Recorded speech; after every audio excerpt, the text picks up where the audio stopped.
Bismillahirrahmanirrahim. Assalamualaikum warahmatullahi wabarakatuh. Saudara-saudari, ikhwah, akhwat yang dikasihi, Assalamualaikum sekali lagi. InsyaAllah pada hari ini Ana akan berkongsi dengan ikhwah, akhwat sedikit tazkirah untuk renungan kita bersama. Ikhwah dan akhwat, saudara dan saudari, Alhamdulillah kita telah pun separuh menjalani ibadah puasa, separuh daripada Ramadan, dan Ana yakin kita semua telah memenuhi Ramadan ini dengan tilawah, dengan solat, dengan tarawih dan sebagainya. Jadi ikhwah, di dalam kita membaca Al-Quran, tilawah, bertadarus, tentulah ada di kalangan di antara ayat-ayat ini yang memberi kesan kepada kita, yang sepatutnya kita berhenti untuk mentadaburnya, ya. So hari ini Ana akan berkongsi dengan ikhwah-akhwat semua tentang satu ayat yang memberi kesan kepada Ana, dan Ana berhenti untuk mentadabur ayat tersebut. Ayat tersebut adalah daripada surah At-Taubah, ayat ke-92, yang berbunyi, A'udzubillahi minasyaitonirrajim, wala 'alal ladzina idza ma atauka litahmilahum قلت لا أجد ما أحملكم عليه تولوا وأعينهم تفيض من الدمع حزنا ألا يجدوا ما ينفقون.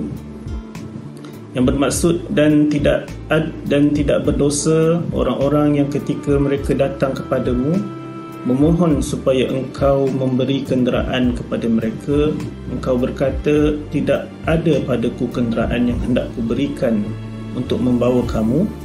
Mereka kembali sedang mata mereka mengalirkan air mata yang bercucuran kerana sedih bahawa mereka tidak mempunyai sesuatu pun yang hendak mereka belanjakan untuk pergi berjihad ke jalan Allah. Ikhwah dan akhwat sekalian, ayat ini sebenarnya menceritakan salah satu daripada episod peperangan Tabuk, ya. Seperti mana yang kita tahu, peperangan Tabuk merupakan peperangan terakhir yang disertai oleh Rasulullah SAW. Peperangan Tabuk adalah seperti peperangan yang menguji ketahanan, menguji keimanan dan juga kesetiaan para sahabat. Mengapa? Kerana peperangan Tabuk ini berlaku, peperangan Tabuk ini ialah Tabuk ini satu tempat yang sangat jauh daripada Madinah, ya. So, kalau kita lihat di dalam Google Map, ya, Tabuk ni daripada Madinah lebih kurang 500 ke 600 km, ya, 500 lebih kilometer.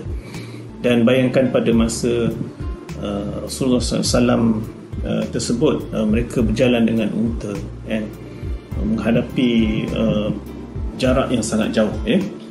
Tentulah persediaan yang banyak perlu dilakukan, dan pada masa itulah Rasulullah mengumpulkan harta dan sumbangan untuk menampung perbelanjaan tentera menuju ke Tabuk.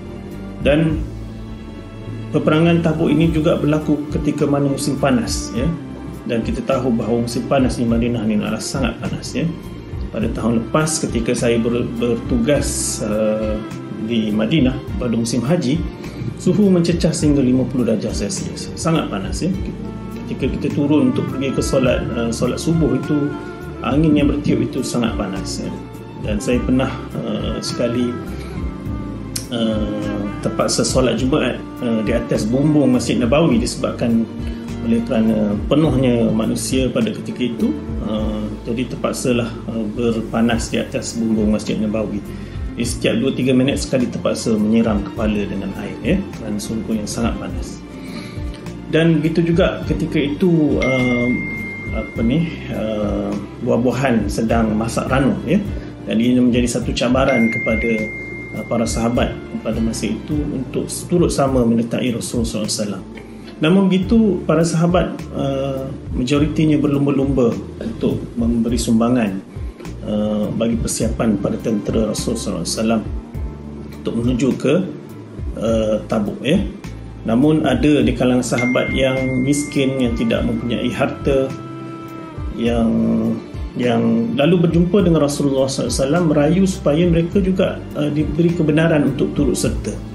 Namun Rasulullah SAW terpaksa menolak disebabkan oleh tidak ada kenderaan kepada mereka, dapat diberikan kepada mereka, dan mereka sendiri tidak ada harta untuk diinfakkan untuk mencari kenderaan.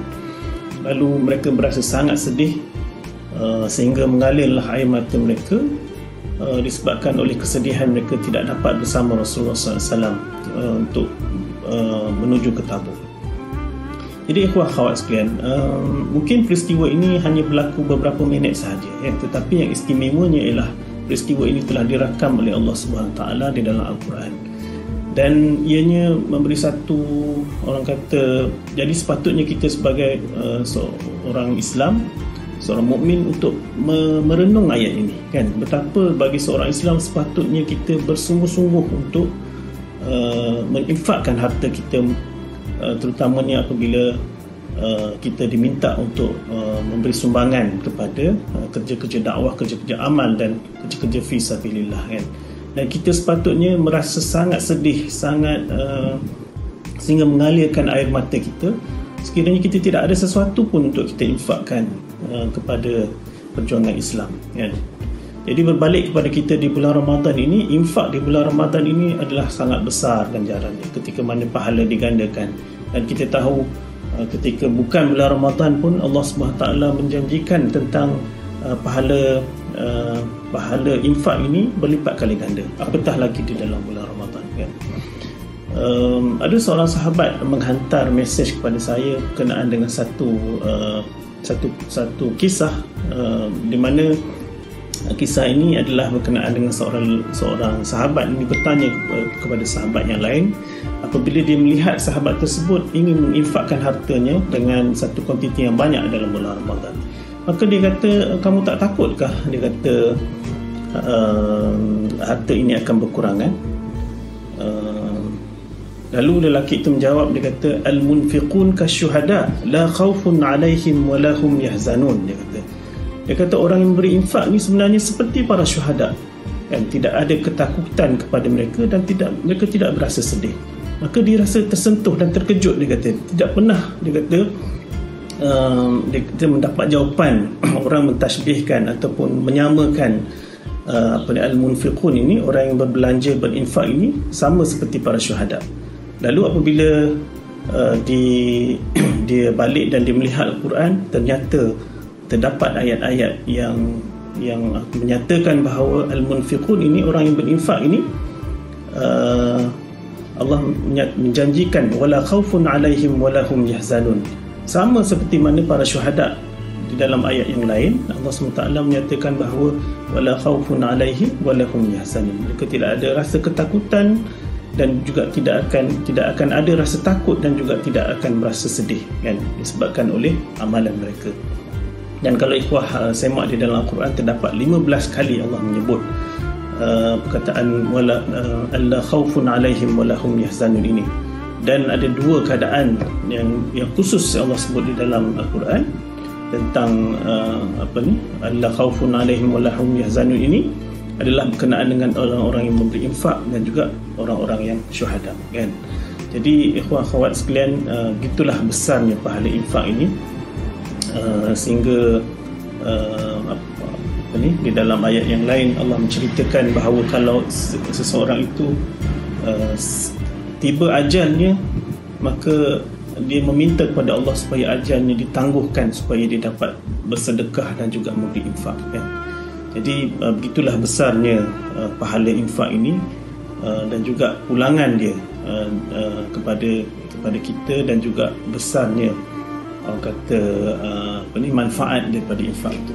Jadi itulah penting untuk kita melakukan sedekah lebih-lebih lagi di dalam bulan Ramadan ini, kan. Jadi anda menyuruh kepada ikhwah akhwat semua supaya kita dapat bersama-sama merenungi ayat ini dan juga beramal dengan ayat ini, kan. Jadi itulah sedikit daripada anda. Untuk akhirnya, seruan anda, lebihkan sedekah, kurangkan juadah, lebihkan manisan di dalam senyuman dan kurangkan manisan di dalam iftar ataupun di dalam makanan kita, kan. Assalamualaikum warahmatullahi wabarakatuh.